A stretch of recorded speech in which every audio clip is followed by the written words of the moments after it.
আমাকে বলুন তো, ঘটনা এবং দুর্ঘটনার মধ্যে পার্থক্য কি? কিছুদিন আগে এই উত্তরার একটি স্কুল এবং কলেজে যে যা ঘটেছে তাকে আপনারা এখানে বলেছেন মাইলস্টোন স্কুল এবং কলেজের মর্মান্তিক দুর্ঘটনার জন্য আমরা শোকাহত। এটাকে বলে দুর্ঘটনা। দুর্ঘটনা কাকে বলে?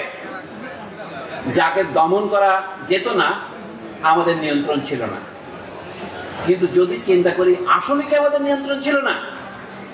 তার আগে থেকে যদি দেখি কোন ধরনের বিমান কেনা হয়েছিল, কোন ধরনের প্রশিক্ষক নিয়োগ করা হয়েছিল, এবং তদন্ত কমিশন আজকে অন্তর্বর্তী সরকার গঠন করেছেন উত্তরার এই দুর্ঘটনা নিয়ে, তাহলে দেখা যাবে এটা দুর্ঘটনা ঘটনা তদন্ত শেষে প্রকাশ পাবে যদি সত্যিকারের তদন্ত হয়।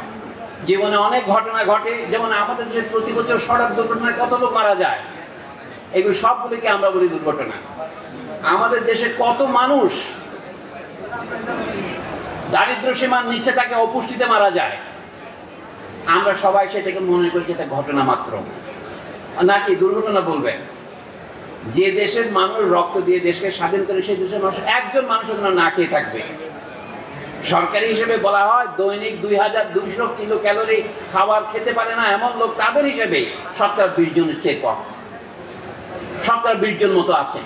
কিন্তু আপনি জানেন তাতে কি হয়? আপনারা যে তরুণেরা একটা ডাবল ডেকার স্যান্ডউইচ খান, তাতে 3 থেকে 4000 কিলো ক্যালোরি থাকে। আর একজন মানুষের সারা দিন তার খাদ্য স্বরূপ মাত্র 2200 কিলো ক্যালোরি পায়, আপনার অর্ধেক স্যান্ডউইচের মতো খেতে পারে, তখন তাকে দরিদ্র বলা যাবে না। সেই হিসেবে বলছে বাংলাদেশের 80 জন লোক দরিদ্র নয়।